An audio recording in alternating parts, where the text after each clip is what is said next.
Shernoff from So Says Shernoff on FITE, of course, the Mine and Meanie podcast, and I am here to talk with my friends, starting with my brother from the same mother and father, Fred Shernoff. Fred, welcome back.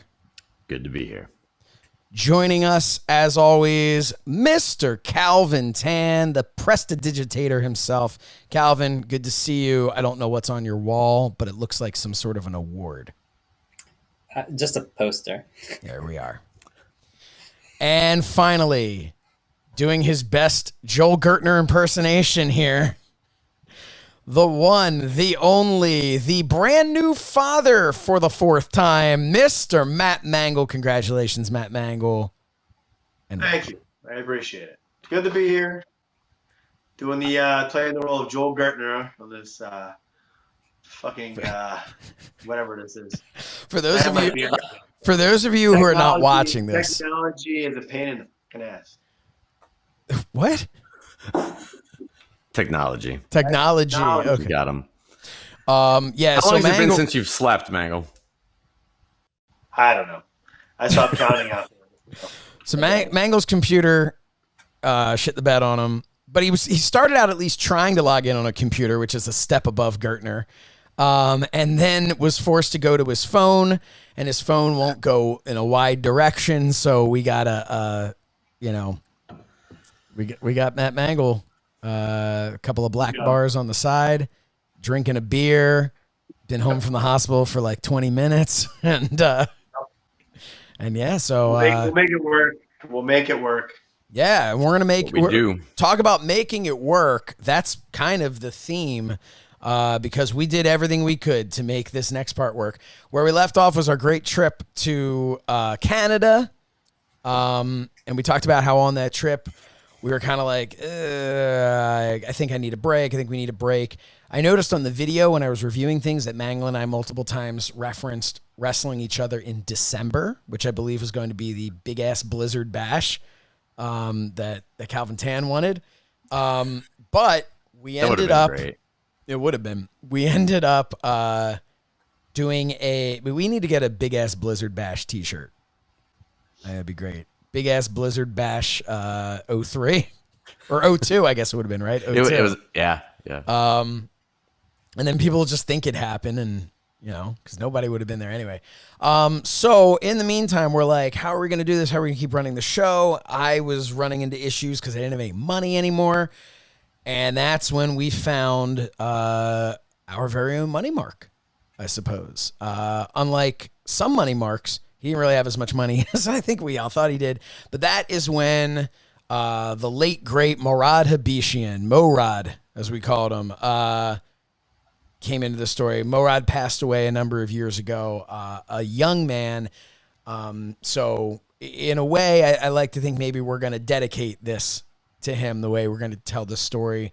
Hopefully do him justice, because he was a bit of a character, and allowed us to live out our dreams when all of our money had dried up and we weren't really going to be able to do it anymore. So even though we're gonna have some fun with Morad, it was a real tragedy to find out that he had passed. And but let's go back in time to 2002, guys. Were any of us there when we first met, like when someone from the TWF first met Morad?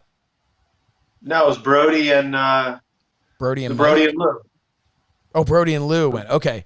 Brody and Lou went to the mall to get trash cans for Brody's match with Mike. Mall in Plymouth Meeting, Pennsylvania. Yes. There you go, Calvin. The Plymouth Meeting Mall, yes, because as Calvin usually reminds us, there are people outside of our hometown that allegedly that watch this. Hopefully people are watching and listening to this. Hopefully if you're watching this but not listening and want to listen, well, then make sure that you go ahead and you download So Says Shernoff, the podcast, because that's where you're going to hear this now. We have jumped ship from Mind of the Meanie. We're now under the So Says Shernoff umbrella. No Heat just decided to kind of shift it, as this has a whole lot to do with me and really nothing at all to do with the Mind of the Meanie or the Blue Meanie. So we decided to shift that over. And this is also, of course, at So Says Shernoff's YouTube channel, youtube.com/So Says Shernoff. If you haven't subscribed, give yourself a little subscription to the channel. Speaking of Plymouth Meeting, Pennsylvania, and that is the same town that the Lulu Temple was before ECW got kicked out. Yes. So there's your connection to the Blue Meanie. Yeah. So we also, when we were, all right, Morad had a little kiosk in the mall, and apparently, they went up to him and they talked to him, and that's what led to, as we talked about in previous episodes, Morad having in, I want to say it's maybe June or August, or maybe even both. I don't know what's happened to Mangol. He's becoming incredibly pixelated. I've never even seen that type of pixelation before. What the hell is this? So Matt Mangol is what we call a green bubbler. Your equipment. Matt Mangol is a green bubbler, and somehow has just blamed this on our equipment. Not sure how that's working. But Matt Mangol is he's the friend who, love him as we do, always turns our text messages green. And if you're an iPhone user, you know what we're talking about. So now all of our messages are through Facebook. Matt Mangol, your finger's stuck. So Morad. Who? Yeah. So anyway, Morad, he came. He sold some gimmicks at our shows, and then opened up a spot in Ambler, Pennsylvania, which is specifically where Mangol is from, but right next door to where Calvin. Calvin, were you Ambler or no? You're for Maple Glen. Maple Glen is actually Ambler. It's the same zip code. So, so Morad opened up a store, taking over the old Dimensions collectibles or whatever that Rob Dimension, lover of wrestling, and Steve Corino, Rob Dimension, who we've talked about in the past, having stuff to do with Steve Corino's PWF at the time. He had a store. Nothing to do with Steve Corino's P that we know of. No, just his WF. So Rob Dimension left the store. Morad I don't know if he took over the lease. I don't know if he got a new lease there, whatever it was, but Morad was selling his Yu-Gi-Oh cards, his Magic the Gathering tournaments were happening there, and of course selling wrestling memorabilia and whatnot. And then in the middle of everything, we popped in to say hi. And, he goes, when are you guys running another show? And we go, funny thing about that. And Fred. We don't want to do this anymore. Yeah. Do you remember how this went? As Mangol has Scott Fowler was visiting me, and so this would have been somewhere in the fall, and we went down there and talked to Morad, and he said that he would be interested in contributing financially if we wanted to keep running. He wanted to continue right away, I think. And we were saying that we decided it was necessary to take a little break, mainly for Josh to have a cooling off period, because it was a lot of the production stuff fell on him. And we had a few conversations. I think you separately had conversations with Morad and kind of started laying the groundwork for something that convinced him to give it a few months and kind of build toward a comeback. Well, right. And that was kind of the idea, was we wanted to make sure that if we were going to go into this, we'd go into it right. We didn't want to be what we had kind of felt like we had become, which was like things were moving too fast for us. We were not, on top of things. So it was like, I remember specifically he wanted to start in November. I remember that for some reason. He kept saying November, and we were like, let's push it a little bit. I think now, as we're talking about it, it's jogging the old memory. I think we wanted to do December, and we couldn't get the building. So I think the building we could get because we wanted to keep running Colonial Elementary School. I don't think they wanted to do it over what would end up probably being like close to winter break and that time. Right. So I think that's kind of what happened. So we ended up talking to him about it, and I was licensed with the state athletic commission, and that was, I think, the real appeal for him was we've got these characters, we've got these homegrown talent that was going to cost him next to nothing because Lord knows Matt Mangol wasn't getting paid. And then we had this relationship with a bunch of indie guys. We had all the connections. We had connections for the ring. We had connections for the venue. We had a license, and Morad saw it as a great opportunity. And we could do the editing, the video wall. He had seen what we could do. He really didn't want to do very much. He was not interested for the most part in telling us how to run the business. He just wanted to be part of it. He had ideas, and we had some meetings. And I don't remember exactly when we had meetings at our office with him. And there were a couple.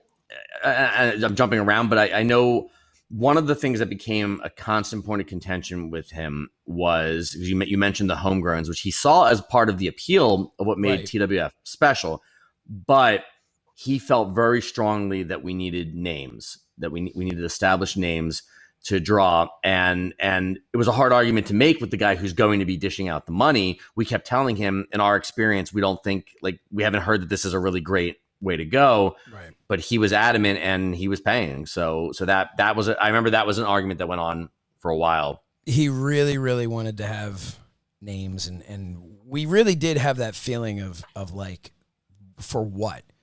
Because I always had the idea of like, if you could get a big name star and have perfect example, ECW, the history of ECW. They were able to bring in these names like a Terry Funk or a Jimmy Snuka, or any of these people that they were then able to present as their own, not homegrown, but as their exclusively signed talent. Of course they weren't exclusively signed, but it was at a time where you really weren't seeing them anywhere else. And I think, you know, it was the same way when Eddie Guerrero left WWE for a short period of time and popped up in Ring of Honor. In the early days of Ring of Honor, it was like, holy shit, Eddie Guerrero's in Ring of Honor.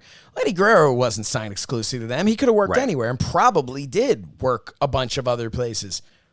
The Ring of Honor point is valid, because to paint a picture of where we were, you know, in the timeline of independent wrestling and the wrestling business in general, around this time, Ring of Honor was just starting to make a name for themselves.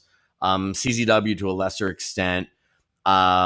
TNA was, I think, either on the verge of launching or just. No. TNA had launched.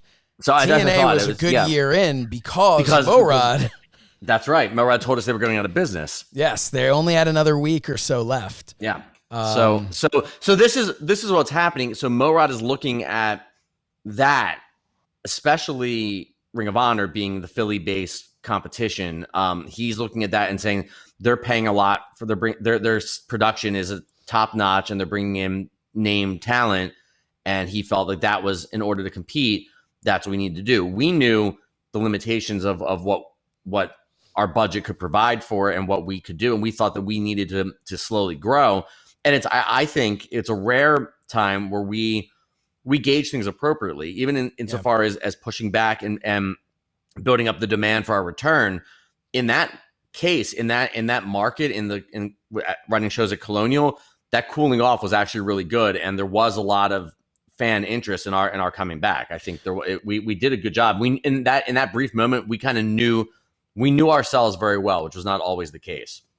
And I think that's taking that break was a good idea. Now, another thing that we knew we were going to do was we were going to have the first ever official match of a future official, Kevin Keenan. The importance of that is that man went to Colonial Elementary School. So basically what we were able to do is this was Kevin's debut match. Therefore, what we were able to do is by putting it in his hometown, we kind of got the closest to what we had at Beyond the Grave that we would ever come again, which was we took somebody who was like, hey, friends and family, I'll be wrestling locally. You know me. I'm the guy who always talked about wrestling, and here I am. And the friends and family flocked to the show, and that's why this show in January, which I want to say was January 24th, if I'm correct. That's why that show, the first show that we did, called New Year's Revolution, before WWE ever did New Year's Revolution. So those keeping track at home, that's Armageddon and New Year's Revolution that we did before WWE. But Kevin Keenan was a part of it, and I remember being backstage at that show, and when the lights went down, because we used, I want to say, Rob Dimension's like group, right? Wasn't that like something like Morad did something? We didn't use Mark Mess ring. No, we had a whole yellow rope. It was the yellow ropes, yeah. Yellow ropes and an entrance. We had guardrail and an entrance. I don't know what you call it, just like an opening sort of, like with lights and smoke and all this, like kind of. January 25th. It's on. I have more the VHS over there. We started using a more standard indie entrance instead of the stage. That was a big change. Yeah, we had we now had we had tons of lights. Yep. We had just a curtain, and then we had the giant screen next to it. We still made sure to have the giant screen. But it actually looked so much better. And having the lights down and having the lights shining on the ring created a much better presentation. Definitely. No different than WWE does when they don't really sell out the house and they turn the lights down, you know? Yep. But yeah, so jumping ahead, skipping through some things, but really, so basically we made a deal with Morad for X number of dollars per show, for us to basically run everything, and he'd put the money up. We went and got a new projector on his dime, I believe, that he was supposed to pay us back for, and eventually did. His father eventually paid us back, but that's a story for another time. The main event, when we came back, were we talking TV yet, or did that evolve? We weren't doing it yet, but no, we weren't yet. We'll get to. I have that in my notes here. We'll get to that. So, because this inadvertently became a TV taping, so this show for us was kind of a rebirth of sorts. We had a rebirth in the past with Back from Beyond, which was an utter disaster and failure. In a lot of, we lost money and not many people showed up, and the main event was terrible. But other than that, it was successful. But now we really wanted this to be something special. And I believe Calvin Tan, who had made his illustrious return, was done at this point. I think, if I remember correctly, Calvin, you did not appear on camera anymore. I think that was it. Yeah, I think that was it. I was backstage from that point on. I believe you were primarily running things backstage because, there's a reason. Because it was time for me to move on from being the owner character while also wrestling, because never made sense or worked out. So who would I sell the TWF to? Well, we got to keep it in the family. So I would sell it to my brother. Now, I went by the name Rocky Styles. So Fred, would you like to tell us about who my brother was? I was thinking before in preparing for this, I was trying to remember how Lee Harrison Styles came about, because the funny thing is, when we talked about this several episodes ago, when we did the signing at Skate 309, so you're going about a year earlier, I don't know if it was that night that I invented that character, but I was pissed off that I couldn't sign autographs. People were asking me to. So I started signing Lee Harrison Styles with the $sign for the S, and I used that as my gimmick, like for signing people's autographs, and then never did anything with the character until that point, until we came back with Morab. And so the name came from, your middle name is Lee, my middle name is Harris, and Styles was my character's last name. So Lee Harrison Styles. So you came out there. So the gimmick was supposed to be not the gimmick, the angle, I guess the way that we presented it was that it was so obvious that, so Rocky Styles, being a heel, comes out and says that he's decided it's no longer fair, that he's he's in the title picture and he's the boss, and it's not right. He's going to do this gracious thing by selling his ownership to someone else. Then, of course, it's his brother. So the fans think it's this new heel stable, these brothers who are going to run roughshod all over everything. But what Rocky Styles did not realize was that when he brought in Lee Harrison Styles to evaluate the product and to criticize everything that was going on, Lee Harrison Styles felt that Rocky was part of the problem, and he needed a new solution to that problem. And that was the angle, which was giving us the opportunity to turn Josh face and to introduce and elevate a new character, really. And that new character, which, I don't know, would end up being the Doc, who in the event, during that event, turned heel, turning on his partner in a match, and at the end of the night came out and took me out of action, and was then renamed the Solution, Scott Fowler. So for us, that was a payoff of a lot of the time and the effort that Scott put in over the past year, and the friendship that he formed with us, and the trust that we had to work with him, that we finally rewarded, because we've talked about how reluctant we were and the bad experiences we had, even with the Pennsylvania title. And we were very, very reluctant to let go of the world title, take that out of the homegrown bubble. And Scott, we trusted enough, and he was reliable enough, and we felt now was the time to have the best of both worlds, in that we were creating, he trusted us to revamp his character, his entire look, create a new character, a new gimmick for him.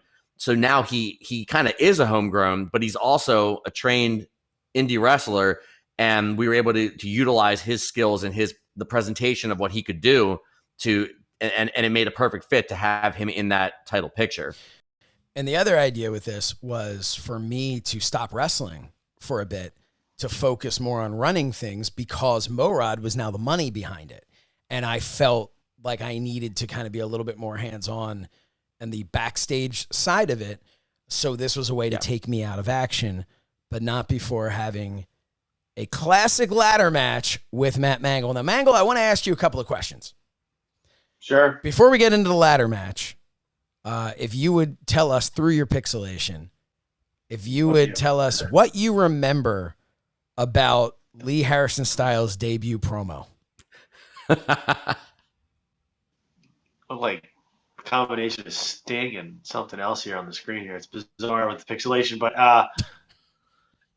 we all had our wisdom teeth removed, right? Remember that? Oh yeah, that's something we forgot to mention. Yeah, like a week before, right? It was maybe like 2 weeks before we had our something like that. I think I met Morad one time at his shop, which was literally, if you opened up your closet and walked in and closed the door, that's basically the shop. And we went and went down to the McDonald's, which is no longer there due to health code violations, which is awesome. And we asked the man if he we had some. He wanted to grab something to eat because he hadn't eaten all day. Now this guy.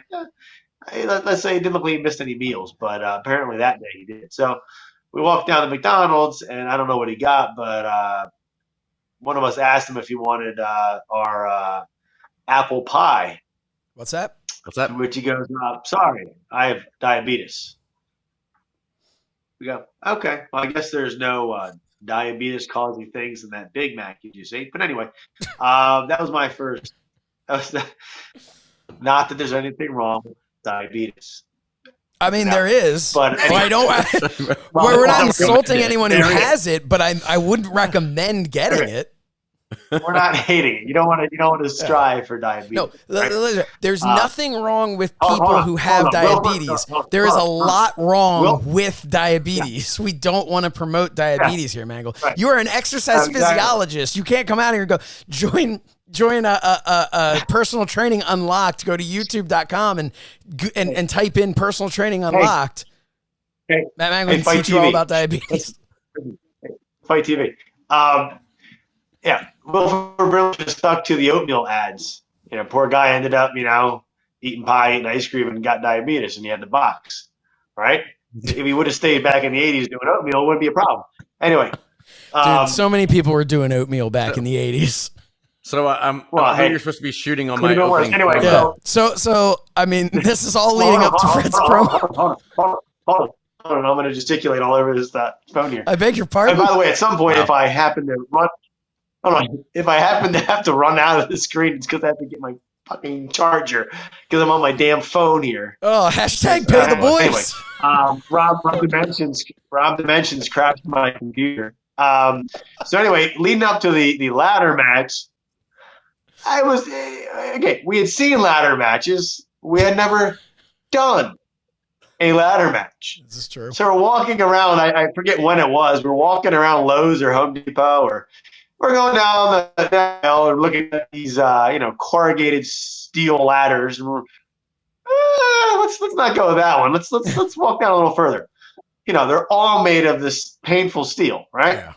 And we had to pick one. We were trying to Remember find that? the proverbial gimmicked ladder, which doesn't exist. Right, they didn't have it. Funny that Richie Posner, could use that. Where's Richie from Magic? Richie for Magic. Calvin So Tann's our anyway, Yeah, we had um, Calvin didn't Tan from Magic. yeah, son of a bitch, Underground Magic needs to come up to the surface. Oh, we're gonna Philly- do. shout out So to we Philly were, Magic. we were planning our match. Okay, leading up to the match, a lot of anticipation, a little bit of anxiousness, I'd say, on both sides. Oh yeah. Josh didn't want me to kill him, and obviously, I didn't wanted want to. him to.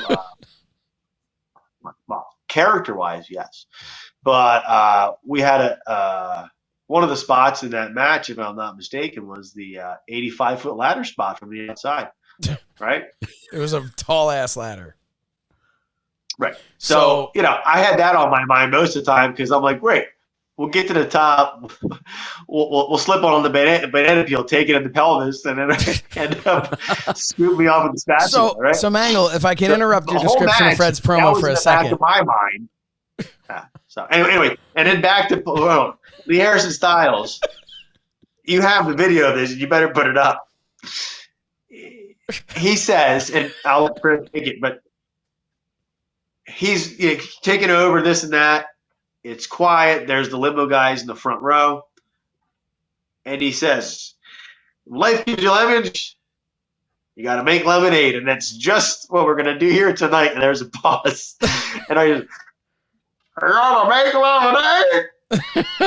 And you looked over at him, Fred, and you had to hold back from laughing.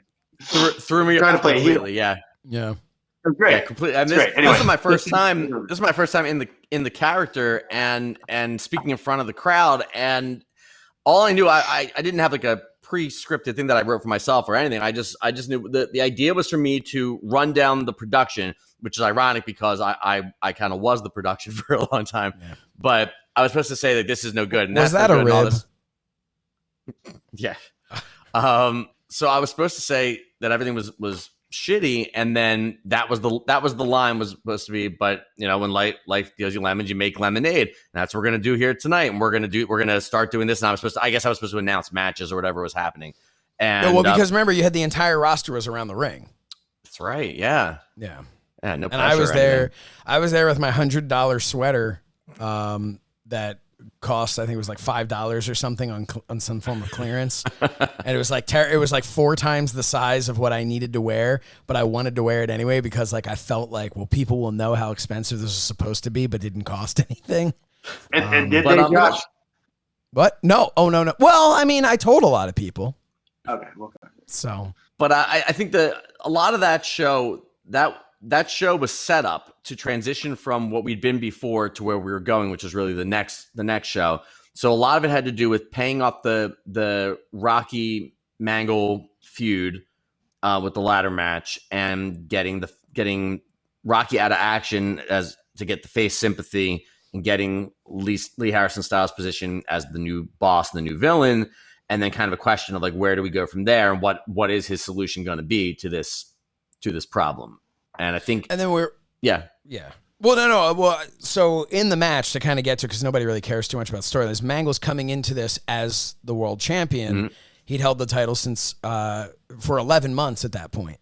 And Mangol was coming as champion. The idea was that I would beat him. He and I would shake. Well, yeah, I had to. He and I would shake hands which was like a little bit of just like that. Because if you remember, I also shook hands with Big Papa months earlier in our match. There was starting to be that little bit of Rocky Styles has respect. He's starting to, respect the people that he wrestles. And Mangol is throwing live rounds here from another place. But no, so there was that idea of the respect thing. Then I'm the world champion now. I get taken out of action. Mangol loses in a ladder match. To me, the thought was you lost in a ladder match. You didn't get pinned. You didn't submit. Right? I get taken out of action. The championship gets put up in a tournament the following show, which we'll get to that, maybe later today. But so the idea that we had there was now I'm going to get taken out of action. Mangol is our baby face, but he's chasing the title. Mangol's chasing it in this tournament. He's going to get his title back. He was never pinned, never submitted. Yeah, he lost a ladder match, but nobody really remembers that at this point because they left remembering me getting taken out of action. Scott Fowler's now the big heel. You're in charge, so you're basically saying Scott Fowler is without question going to win this title. We go on from there. But a couple of things before we get to that that I want to touch base on is in this ladder match, we had a lot of ideas of what we wanted to do. And there were things, I remember doing the rolling thunder into the frog splash, Mangol sandwiched in the ladders, and I remember that hurt like a son of a bitch when I landed on top of the ladder. Couldn't have felt great for Mangol sandwiched between them. Two sides of it, so I had a hinge on it. Landing like right in the ribs, like on the ladder and stuff, and nice appreciation for it. The problem was the people who hung the belt earlier in the night, because that belt was hanging there all night. So the people who hung the belt earlier in the night, they hung it way too low. I'm on like the third rung, and I can pretty much kind of reach the belt. And people are like laughing. They're going like, "You're an idiot. Put it under the belt, because I'm purposely setting it up so that I can climb up and have to reach to the side to try and get this belt because it was horrible. So there was that, which kind of made it. I remember when I went to drop the elbow off the ladder, and I went from about halfway up. And the reason I went from halfway up, instead of my plan was, I was kind of gonna show up John Brody and his frog splash off the ladder. I was gonna do the elbow off the ladder, but I was like, if I go any higher, I'm just standing next to the belt. So I just went up and was like, this seems good enough. And I was like, I'm a little bit higher than the top rope. And I dropped it. But, and then on the outside, I went through a table and I did not go high enough on the ladder. And that was more, cause I left my balls at home. But, because unlike that other drop I did from the cherry picker, there weren't a bunch of boxes and mats underneath that table. But yeah, so the match comes to an end. I won. Mangol and I shook hands. Scott came out and attacked me. And I'm taking out action. Didn't I turned on you at some point, right? Oh, I'd hit you with a chair. You hit me with a chair. It wasn't great. In my defense, when in my life would I have ever swung a chair before? This was the first time that I didn't do any practice swings. So Calvin Tan. I wanted to ask. I know you want to bring Calvin in, but what was Kevin Matthews doing at this point? Because I know we're gearing up for something which is going to be. What was her name? Wrestling John Walter. God. He wrestled John Walters. Right. How could you forget? So this isn't quite. I'm getting a little ahead, I think, but part of the revamping when we were having our conversations about where do we go and what we were presenting to Morad and everything, along with it's time for Scott to be in the title picture and everything and be repackaged, we felt that Kevin Matthews, we saw his ability and we thought that down the road, what we wanted to work toward was Scott and Kevin. We thought that was going to be our money match. And that because these were two talented indie workers who had kind of circled around the Northeast, but had never worked each other before. No one had ever seen that match. And we thought TWF is going to be the first place to give you that match, that feud. That everybody was clamoring for. we were.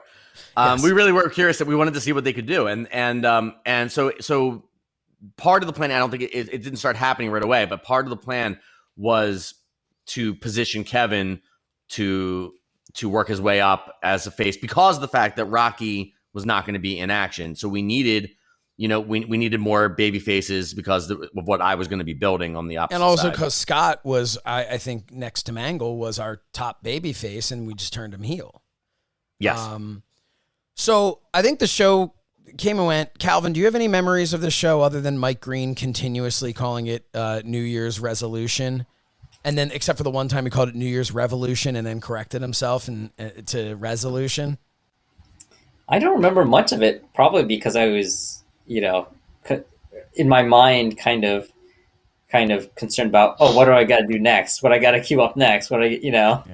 You were also doing a lot of oatmeal back then, so yeah. So I really don't. It's only like bits and pieces. Like for whatever reason, I remember you doing the rolling thunder onto the ladder, and thinking in my mind, probably because you heard, and I knew you were in some pain when I saw that. I'm like, that one hurt, but I think a lot of it. I mean, And I went for my first moonsault. Yeah, I mean, I'm in the back, so I'm not really watching the show. Wait, I think Mangol, you went for a moonsault? I went for a moonsault. You knocked my legs out. I got crunched and trio low and the ladder against my face. Yes, Okay. we'll never know what could have been. Yeah, we'll never know. I think though, and I think that I was still involved in some ways with Josh. You were running some of the production backstage with Calvin, and I oversaw some of it.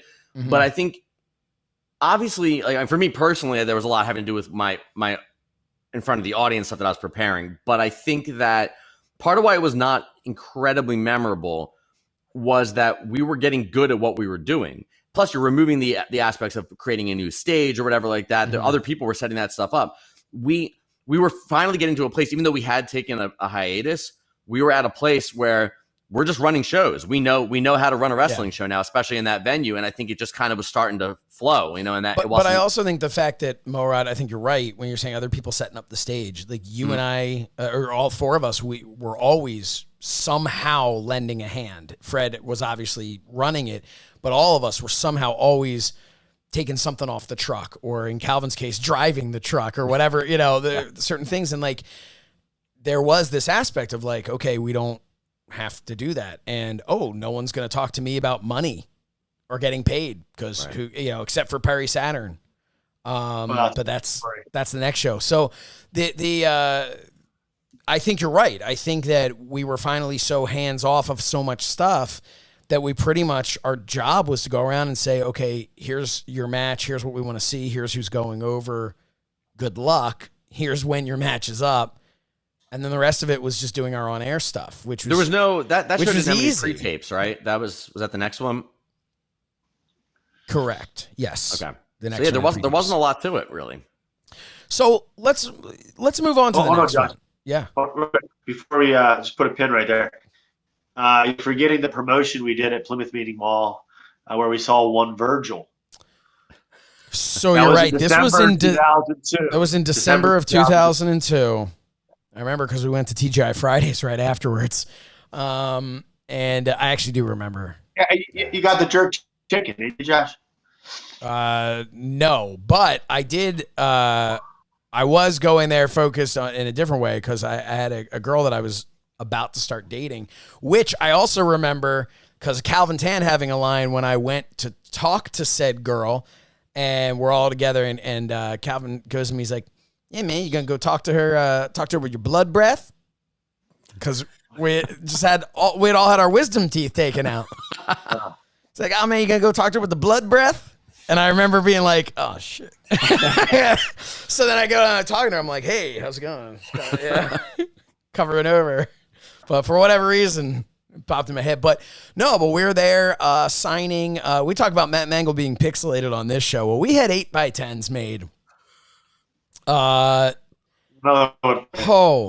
pixelation on these 8x10s. What was the resolution? It was like 30 or something on these. on these pictures but hey, people still, maybe one person bought one. We were selling tickets and we were selling 8x10s and we were there, but we weren't the only ones who were there. No, we weren't lonely on that day, but you know who was? Virgil. Because Virgil was there across the way from us. WWE superstar Virgil. Maybe it was WWF superstar at the time still. I don't know. But no, it would have been WWE. But his thing said WWE superstar. Like he had it updated very quickly to make sure that people knew it was legit. But yeah, Lonely Virgil was there. I remember we met him, and I don't think he talked about meat sauce or anything, or fuck you money, or fuck money. And I'm sorry, not fuck you money. That's a different kind of thing Virgil never had. But anyway, never tell you about that time where I thought Virgil gave me like Hep C. I was interviewing him, and the man was talking, and the man just spit directly in my mouth. Oh, like a little spit left his mouth and landed on your lip? And landed right on mine. And I thought to myself, well, that's it. That's my story is going to be either hepatitis or herpes or something along the lines. People can go, well, how did you get this? And my answer is going to be WWE superstar Virgil.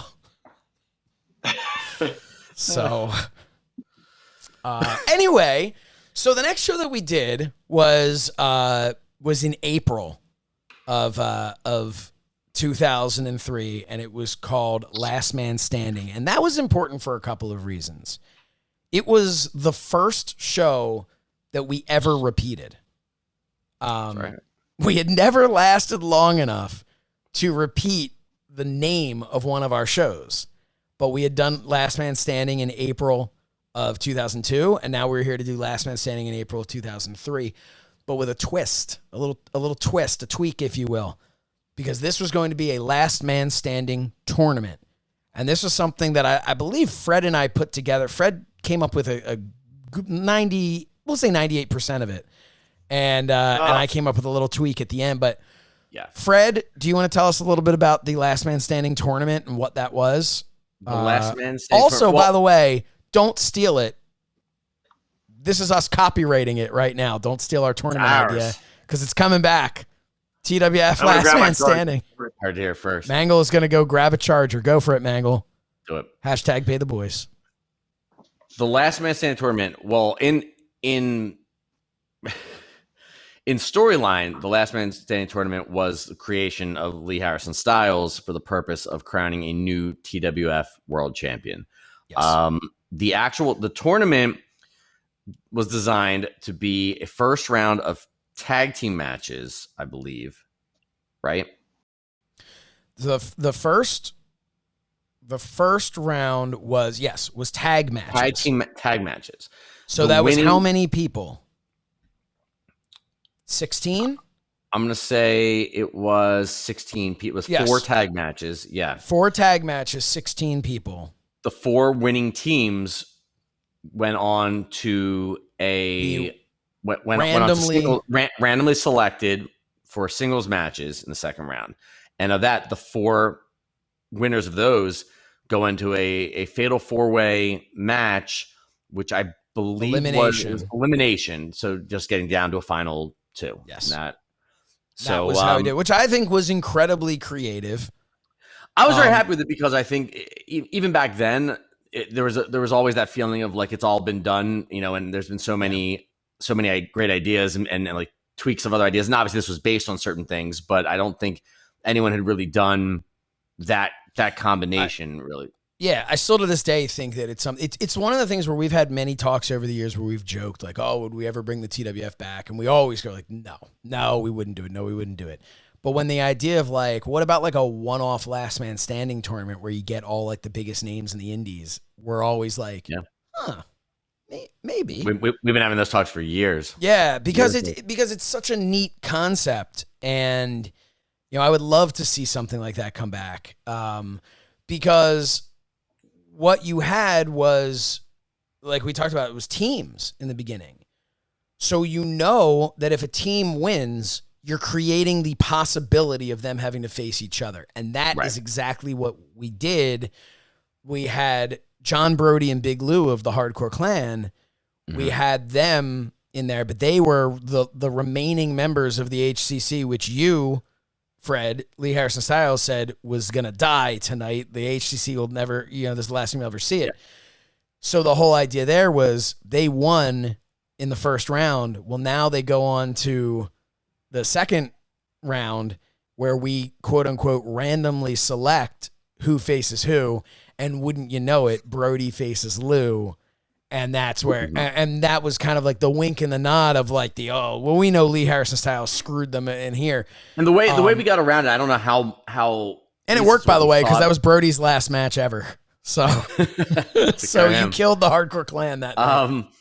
Also his final TWF appearance ever. The way that we handled it, and I don't know if it was just in our heads or if it was in the articles we wrote up on our website or if it was presented in front of the audience, but I know we always tried to get around some of what we considered kind of stupid logic in wrestling, and we definitely failed a lot of times. But I think there was a very big question, the most obvious question, and maybe anyone listening to this would be asking us already: if Lee Harrison Styles is in charge, why doesn't he just give the belt to whomever he chooses, and why does he have to have a tournament? And our rationale was that there was sort of like an unnamed board of directors, and that Lee Harrison Styles is the majority owner, but there's other people involved, and in order to appease those people, he has to have this tournament, but he's going to do everything in his power to manipulate that tournament to get the result that he wants. And I think that was, as you talked about, a lot of times things don't make sense. God, Mr. McMahon and Stone Cold, none of it made sense. It's McMahon's company. Yeah. That was it. You know what I mean? Like, if you really break it down, like, legally speaking, it never would have happened. So for us to even go a little bit further than WWE with thinking about it, kind of was impressive. But, so we had those matches. Like I said, it was Brody's final night. That man exploded a table. Went off the top rope to the floor with a leg drop, missed Lou on the table, and just the table exploded underneath him. And he was never seen again. No, his final thing, he jumped off the top rope, was hit with the gore by Lou, and that was it. It was actually a really good match. And that was the end of that. And that was also another way that we talked about building up these faces. Well, now Lou is quickly becoming a face as well, because we made Lou and Brody faces because of what happened to me. Right. So instantly they're faces. So now we're pushing Big Lou, who already was getting a really good response as he was turning into more of that. He won the Pennsylvania title, and once that man had some gold, he now really liked it. So he started having, as he put it, the bling and the bling. Damn it. That was that man's own recording. Lou was someone we saw the potential was just coming out of him like more and more. The more we worked with him, and like if he was willing to listen, he could do a lot. And but I think it's still at the same time, you can see by the time we got to the finals of the tournament, you could see where we were at, that our comfort level hadn't gone so far. We did actually feature throughout a lot of interaction between homegrowns and indie talent, which we had not done a lot of previously. But when push came to shove and we got down to the final four, it was Mangol and Rod and Lou and Scott.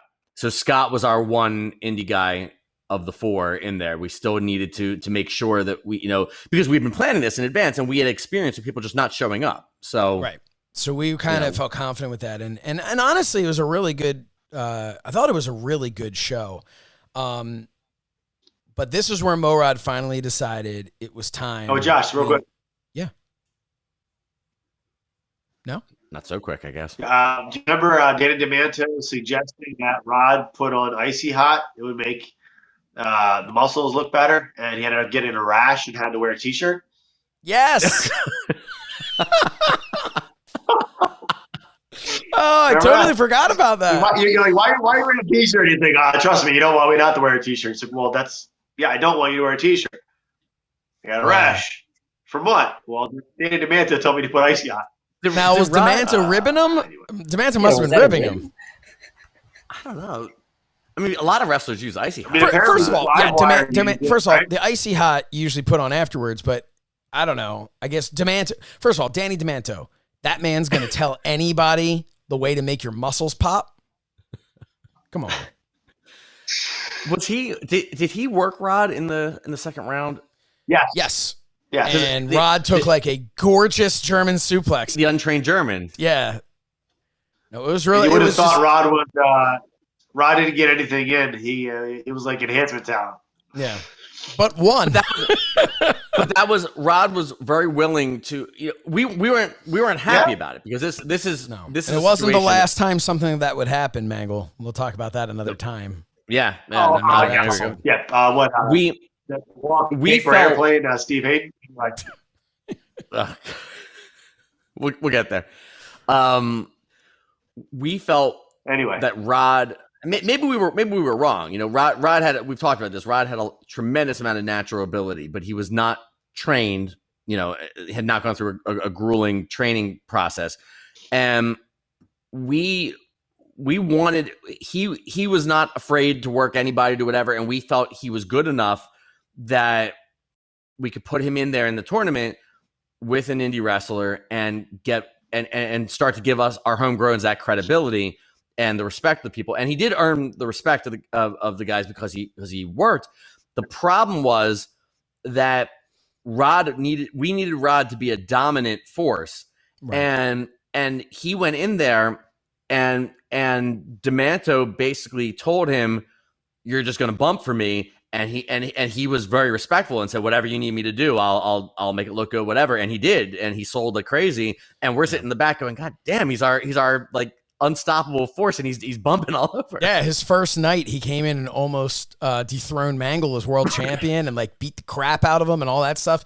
And now, Mangol, but by the grace of God, somehow managed to walk away still champion. But now 6 months later, Danny Demanto is beating the shit out of him. Like it doesn't, he barely put out a win. Yeah. Yeah. It was like a Barry Horowitz win.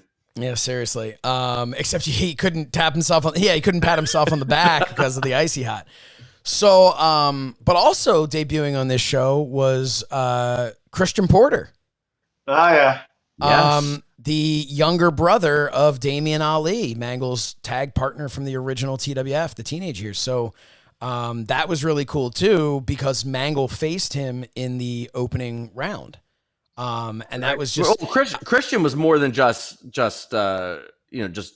Dorian's brother. He had been with us pretty much all Victor along. Christensen. He was an interviewer and a ring announcer. He'd done a lot of work for us. Yeah, because he and I were in chorus class together, and I asked him. I remember back in the day, I asked him before Beyond the Grave, like, "Do you want to be an interviewer?" He worked at Beyond the Grave. Yeah, yeah. He'd been there he the did whole our time. backstage interviews and stuff like that. And Christian He was very good with his backstage interviews because he had Yes. very good expressions.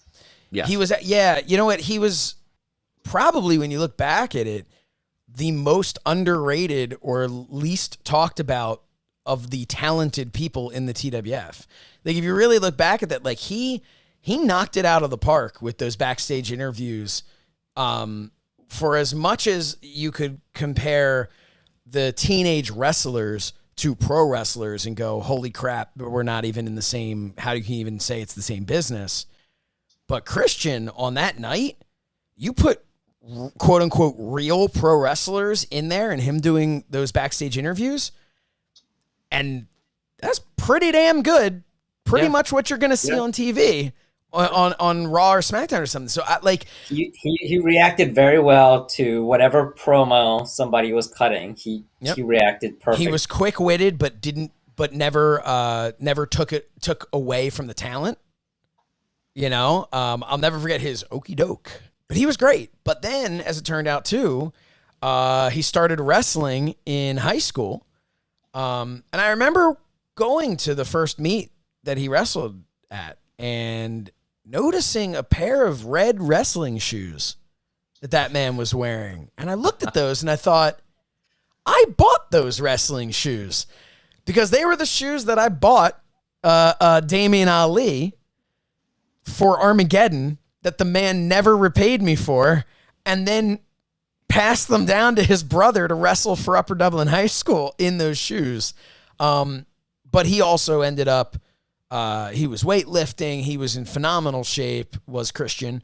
He went on to wrestle for us for a couple of shows and another guy who just had this natural ability, all the way back to Beyond the Grave when he was an interviewer and decided to get into the ring anyway for our training session. They kept calling him Gumby because he was all over the place. But he did a great job. One of the funniest people you would ever meet.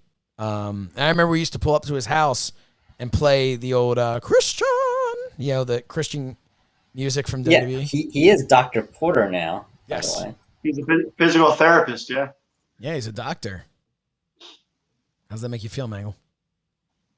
Feels fine. I'm a CNC. Man's family. Proud. So I think it was a really good show, and we needed a match that was not a part. Mangol left. We needed a match. Oh, God, Mangol just disconnected. Didn't that man plug in? What do you think the chances are that he plugged in his charger but didn't plug it into the wall? Or he just didn't plug it in all the way, and it just Yeah. Which means there'll be some time for him to actually get enough charge before he can actually get back on. So chances are he'll be back for the next episode. But as we start bringing things to a close here, we had a match. We needed the let me up, if you will, between the final match of the semifinals. Oh, here comes Matt Mangol. Welcome back. Maybe. There he is. You're back. What happened, Mangol? Nothing. I touched nothing. You booted me out. You ejected me, sir. Oh, if only. I've been sitting right here the whole time. Mangol by name, Mangol by ejection. By the way, I do want to say we all got together for the first time in almost 2 years. And it was an absolute blast. We had an awesome time. But I will say, when we went there, you ever feel like your entire life has all been leading to one moment? I felt that way when Matt Mangol who made the reservation for us, went and said his name where they said, "What's it under?" And he goes, "Mangol." And we joked, and I made the joke, Mangol by name, Mangol by reservation. And in that moment, I felt like everything we had ever done in our friendship, in the TWF, all of it was leading towards that one joke on that one night. And I was just so proud. And it bombed. And no, you guys laughed politely. We laughed. Yeah. I appreciate it. I popped for it. Yeah, it popped. And then the that poor woman had to clean it up. But anyway, popped all over the place. Oh, was that speaking of which, I think you cut yourself off when you were talking about Kevin Keenan, and when the lights went out, wasn't that, or was that a different thing when he was popping?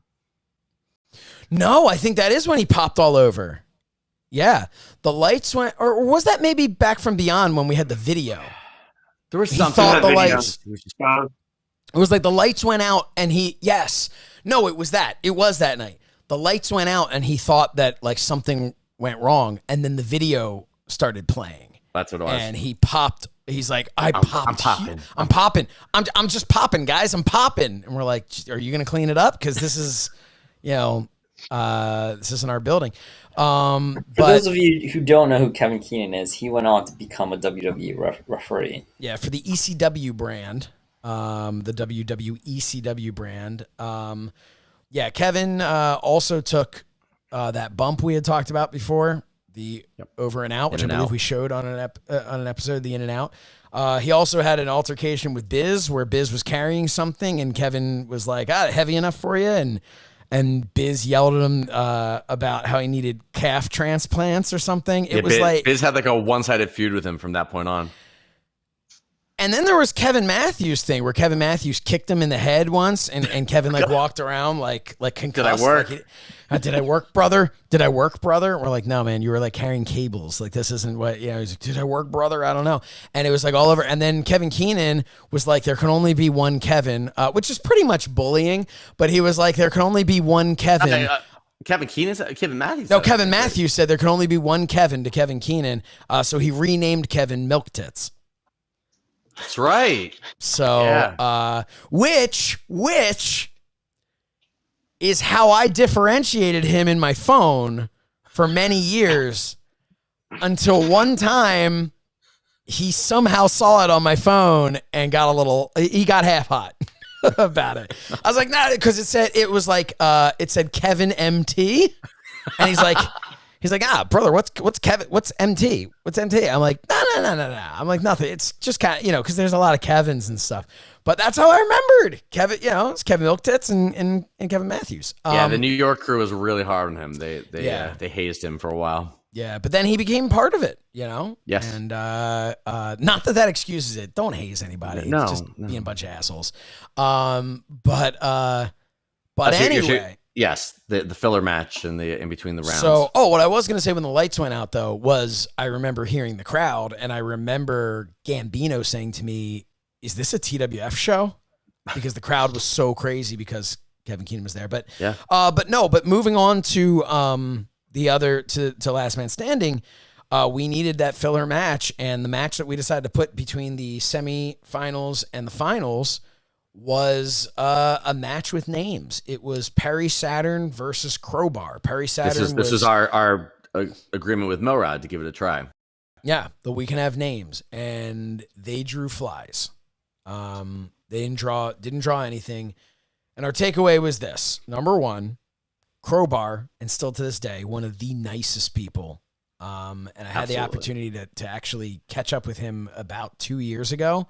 At a show that I was working on, and he was like, he's like, oh yeah, I remember you. And there's not a chance in hell that he remembered me, but he was very nice about it. And then Perry Saturn wasn't not nice. The man didn't really was want to not be happy. bothered. He just He didn't really want to be bothered, and he came to me looking for, like, is there a shower? And the showers apparently weren't working, and we didn't know that they weren't working. But the showers were not working, and he was half hot about that. He was hot about the crowd chanting "Moppy" at him. Yeah, he got like. And really I wasn't pissed off sure and if that was just part of the gimmick, but then I realized he was actually angry about it. Yeah, because Moppy was the mop with a face on it that became his like best friend on WWE TV before he left. So. Yeah, I think he wanted to go back to being seen and I don't think one he of the had eliminators. the moss-covered three-handled family names either. The moss-covered three-handled family credenza. That was a vicious move, though. But no, I think he wanted to go back to more of the eliminators, Perry Saturn, more of But he walked out in the middle of the match. Yeah, he left. I think he came back though. Oh no, he came back. He went in the back and got a drink of water, and then walked back out again. Yeah. Then he shouted at the ladies, she look right and thoughtful nickels. What? Remember that? No, what'd you say? He told one of the ladies in the front row, it looks like you got hit in the face with a sock full of nickels. Very working heel. You can tell. Yeah. Huh? But they had a match. And then at the very end, what's that? I was just saying, for us, though, that we were adamant to Morad that this was not a good idea, and we were right.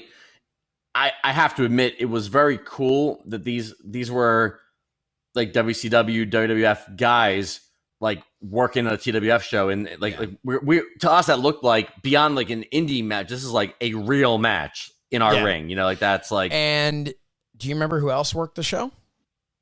A one and done, a guy by the name of Livewire, who went on to become Mikey of the Spirit Squad.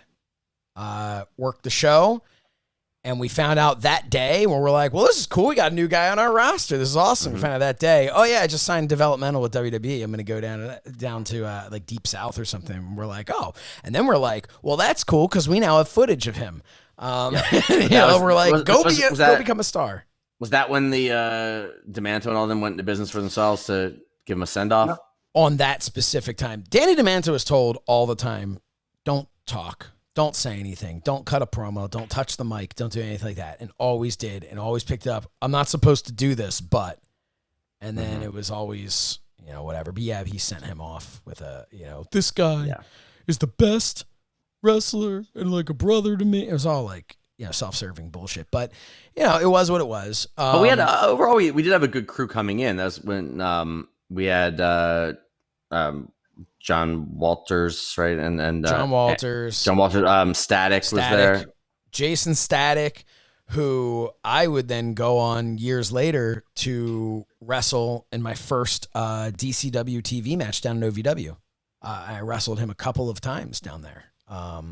So we're building up the roster pretty well, and I think I loved Last Man Standing. I thought that was, I mean, it was fun. I think the whole thing came off really well. It was a good show. I enjoyed being backstage.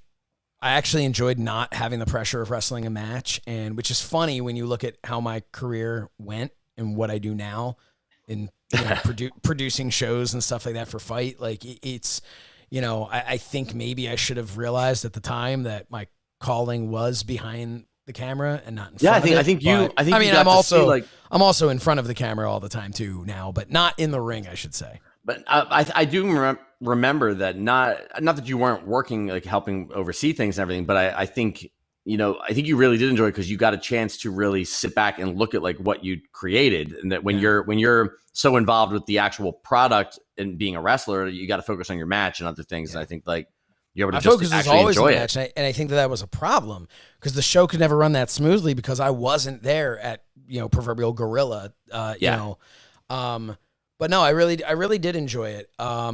It was a lot of fun. And then in the main event, where it was down to, I want to say, Mangol and Scott. Yeah. And Lee Harrison Styles was interfering.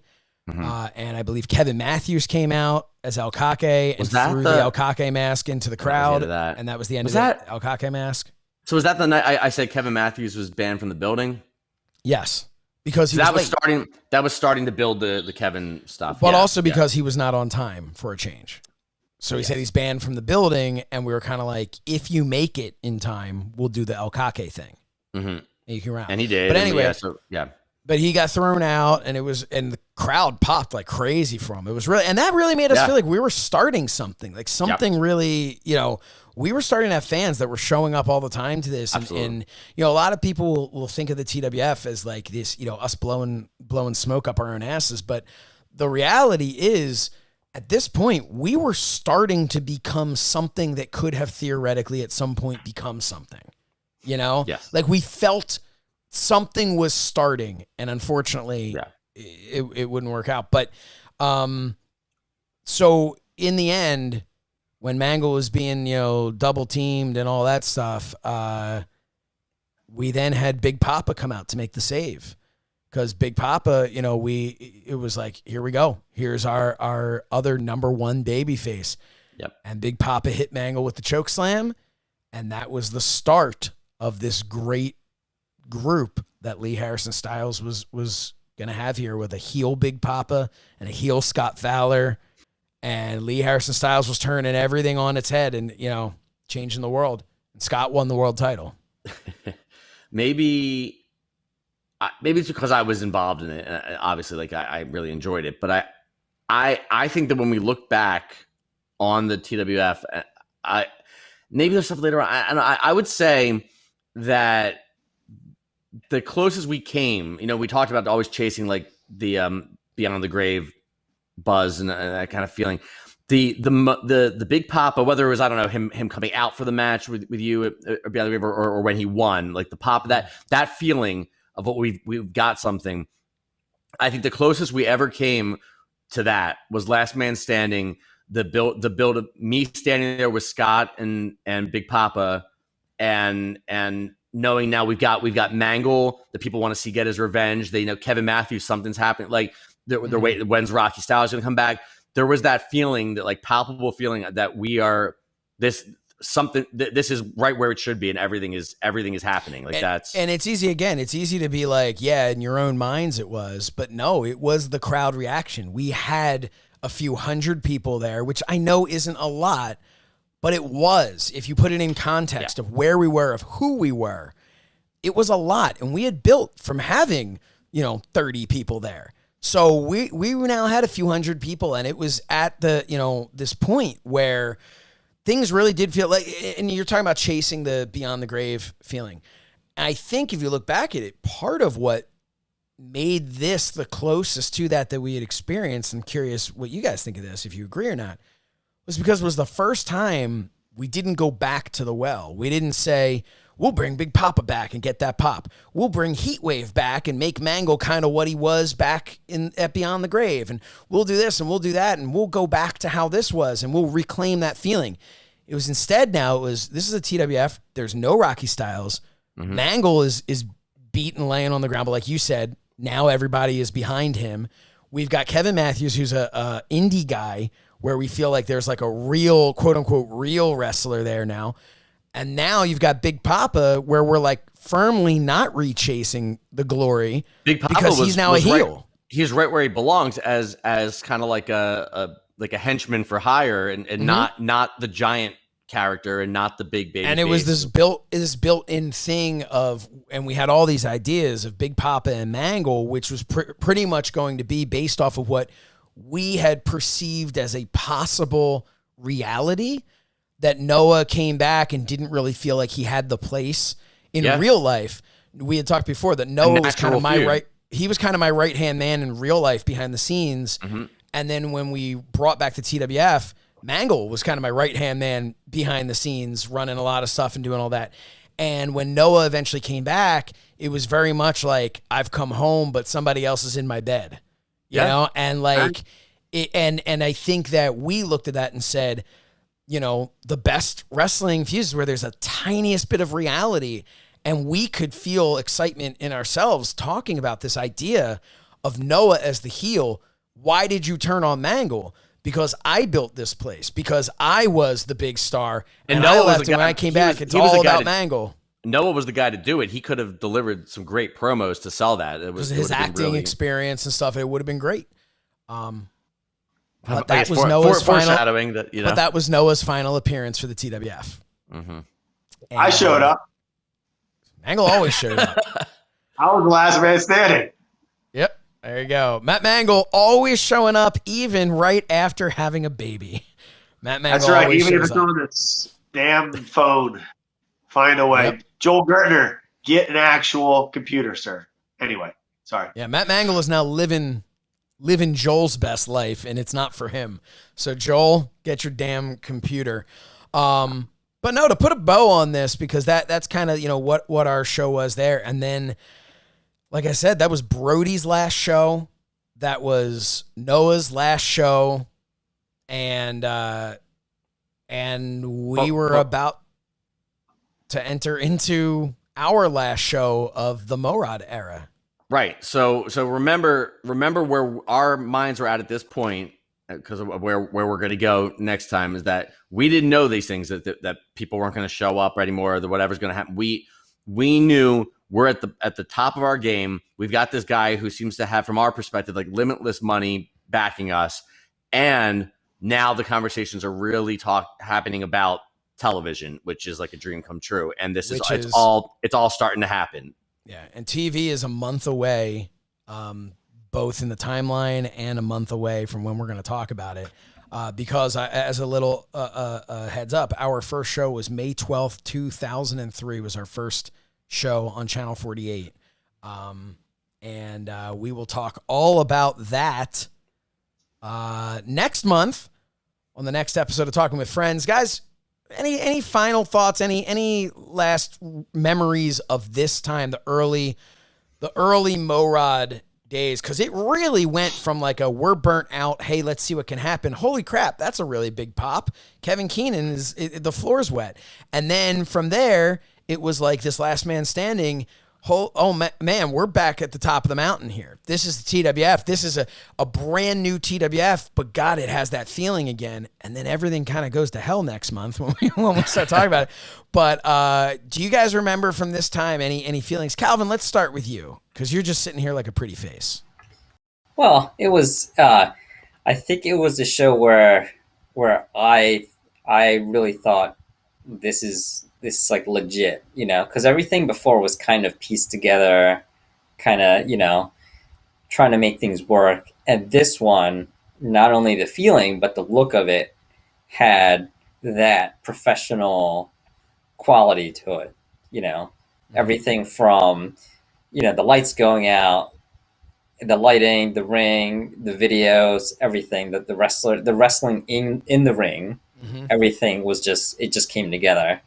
Along with the crowd, which was, you need that feedback from the audience. So, that's what I thought at the time. I thought it went really well, that show. Obviously it did. I popped you for Perry Saturn because I was a big ECW fan. Those are my thoughts on it. Mangol, what about you? What do you remember from that time? Oh. We got the ladder match. We got Yeah. you were the 2000, star of Last Man Standing, Yeah. pretty much there. yeah, 2002, that year, kind of finding my way, learning the kind of behind the scenes stuff with the other guys and the boys, as it were, and just everything else. We did a lot of shows, went from really green to getting better. 2003, I felt I hit stride, and I felt I was on par with a lot of those guys. And it wasn't so much not trying to, in a match with anybody, have them think that I couldn't hang, but more so, it's like going up to the plate playing baseball and you're hitting. You get up there, you're not thinking about striking out. You're just thinking about where you're going to hit it. 2003 very much was like that for me. I felt good with being able to hang. I felt good with the good technical aspect. I felt good about being able to go on the fly if needed be, and I just felt comfortable, right? So I was going up, which is a great feeling. It was cool. I think Last Man Standing, I wrestled in 3 or 4 matches, which was cool. It was 3. I mean, your third match was a fatal 4-way elimination, so technically. Yeah. But we wrestled on the mixed tag. I ended up beating Devin Moore, and then I wrestled Christian, and I wrestled, being in there with Rod and Lou and Scott. Scott was great because he really tried to help everybody level up. And little Easter egg later on, we actually battled each other. But no, it was just a cool feeling. It felt like kind of was in the right place, right time, and kind of hit my own stride. And the crowd seemed to be behind it, right? So. That was always our struggle to try to get them. I mean, we might be somewhere in our own heads, but to get them to be right there with us, and this was the point of like both those worlds kind of meeting, right? So, it was exciting. But as we would see, but what was your feeling? One day could change everything. So yeah. But what was your feeling coming out of? Fred talked about from his perspective. I talked from my perspective of that specific moment. But you were also there in the ring. You were, and a lot of times people can look and be like, oh, Mangol was, he must have hated it because he had to be lying down. But for me, there have been times like when I've done the job where that's some of the best time because I'm just laying there taking it all in, hearing part the of crowd, that moment. and part of it, and knowing like it's called doing the job for a reason because you did your job. That was your thing. If they're getting a reaction, that's the thing. If nobody cares about Mangol, then nobody cares that Scott just screwed him over and beat him. Right. That's the heat is that Mangol's got his ass beat and is lying there. Right. So that speaks to Mangol just as much, if not more, than it speaks to Scott and Fred and Noah in that. I remember the choke slam hurt like hell because I was jumping with it while he was falling with it. And the old surf, you usually go up, then you go forward and down. He lifted out and went down. So I kind of rung the bell a little bit there, but it's fine. Just put it over more. But I was looking forward to being able to wrestle him. We did have a confrontation. You might have a tape of it. I actually had a chance at a body slam. But it was it would have been a good match, and that would have been for me. When I came in with the IOV, it was cool. We got the tag belt. It's great. But I always felt like, Noah was in the company wise up here. Obviously, you guys are best friends. That was how it was. Mm-hmm. But, being able to finally have that confrontation, right, for me, would have been a bit of closure, but also kind of opening up a new door, right? So I feel bad that we never got that, but. And you would have, not that it necessarily would have mattered or whatever, but you would have gone over. Sure. Because he would have been your stepping stone to Scott. He would have been the guy you had to get through, and we would have been able to build that as such a big thing, and that would have been a really big deal. like here would have been really awesome. But it was softball season, so yeah, we were right here, right? We kind of never quite it's got good for an that audio. yeah. So. No, you never quite got to it's well, because it was almost like, okay, we know who Mangol is, but who is Mangol in this? Like, we know who Big Papa is when Mangol's just, the tag guy. We know who Mangol is when Big Papa isn't there. Mm-hmm. But who is Mangol when Big Papa is there? And who's That's Big Papa that when basically Mangol's was there? in my mind. I was looking forward to being able to kind of turn that page and kind of see what the next chapter was. That's Yeah. I think, but I agree with Mango that about connecting with the audience. I think that part of it was just like I said, that we knew who we were at that point. I think there was a lot of paying tribute to the past and the history of the TWF. Sometimes literally showing videos of the history of the TWF. And I think that we were ballsy enough to take some risks and make some changes that now we were building storylines that the fans were following, instead of them feeling that they came in like a day late and a dollar short and they don't know what's happening. And there's this history that they're not part of. They now were growing with us and seeing these people turning heel or turning face and following the storylines a lot more. And again, we were moving forward. We were in a completely different, it didn't look like, it wasn't 3 years later and we're all back. We're not kids anymore. Now we're doing the same thing. We're just grown up. So you have to take us seriously. Right. We were now telling compelling stories, and I will hold, again, the story that we were telling. And if we mapped it all out, I mean, it's easy for me to say, but I think it's more compelling storytelling than anything you're seeing in WWE today. In my humble opinion, we had some good plans at that point, and I'm sure we'll get into that more when we talk about how things ended up transpiring. But you especially had detailed plans going on once we started with TV, of booking weeks and weeks and weeks of storylines. And the other side of it is, I had no intention of coming back anytime for a long time. soon. Yeah, I was like, my plan was a year. There were plans to build this feud leads to that feud, and it goes to another thing, and you're not involved in that until there's some big return way down the line. It was going to be, I think we had almost like an idea that it was eventually going to be like some sort of like hostile takeover type thing. Yeah. And almost like where you eventually kind of dig me up. Of like we need you. Yeah. We need you to come back and do this. And we had plans, and there was some like giant guy we met at Fridays, and we were like going to include him in some way. There was a lot of stuff. There was a lot, but we had a lot of plans, but it just, I was going to say though, when I was thinking about tonight, and I thought for a second, when I realized I was going to be talking about Lee Harrison Styles, I thought, well, I should wear something appropriate. And I realized I didn't have anything, because I have a Punch Fresh shirt. I have the Fresh shirt that never really got any use from when the teenage group got shut down. Join the IOV for a second. Join the IOV. Lee Harrison Styles had no merch. I wore suits and sport jackets and things like that. And so I would like to throw that out there for Slichter, that I would really like a Lee Harrison Styles shirt. If you need to throw something in there about lemonade, I mean, whatever you got to do. But whatever you have to do, Slichter, we need that Lee Harrison Styles shirt. And I should mention, that's a great time to talk about ProWrestlingTees.com/talking with friends. You can go now. We have some great shirts on there, and more being updated and uploaded.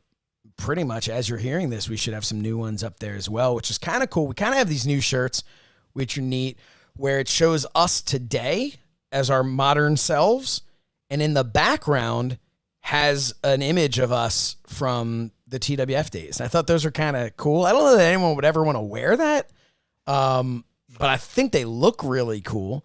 I'll probably get them printed out in like a poster form or something, or maybe we'll get them as like an 8x10 that we can all sign. Mangol had that idea. And do something like that. But yeah, ProWrestlingTees.com/talking with friends. We have a page over there, which is really exciting. And hopefully he's going to have a Lee Harrison Styles shirt up there shortly. But yeah, in case that kind of, we'll put a pin in it there, and we'll jump back in next month. But I just want to thank everybody who has continued to tune into this. It's really amazing to me that so many people have given a damn at all to listen to this story. And it's been so much fun for us to continue to talk about it. Do us a favor and follow us on social media at the TWF Show on Twitter. And we also have, I believe, facebook.com/talkingwithfriends.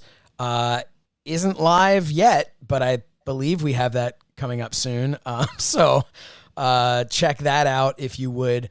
In the meantime, make sure you subscribe to youtube.com/So Says Shernoff. Follow me at So Says Shernoff. You can follow Fred at Frederick Shernoff. You can follow Calvin at Underground Magi. He has appeared on Twitter doing some magic. Of course, also Calvin Tan Magic on Instagram. Calvin has been on there doing some magic. And then, of course, there is Matt also Mangol. on TikTok now. Oh, don't. No. Why? Why? It's the future. And Matt Mangol. What are you on TikTok, Calvin? I think it's Calvin Magic. Yeah. Awesome. TikTok. Have you posted a video yet? I have. Yes. Okay. I'm gonna check that out. All right. We'll check that out. And then Matt Mangol, of course, at Mangol Strength. And please go to youtube.com/ I almost said Pro Wrestling Tees. YouTube.com. And there's no slash yet. So that's what's throwing me off. Go to youtube.com and type in Personal Training Unlocked. Mangol has some great videos up there, shot with the exact same phone that he's using today. No, Mangol's got great stuff on there. Seriously, it's really, if you're looking to just kind of do something to get, to get moving after that, as we're coming out of this pandemic, and Mangol's there to help diabetes. Go Yeah, for you the gotta fight oatmeal, off- not the diabetes. Yep. For those of you who've been doing TikTok. Yeah, Mangol can go on TikTok and do that. Yep. But you guys looking at each other.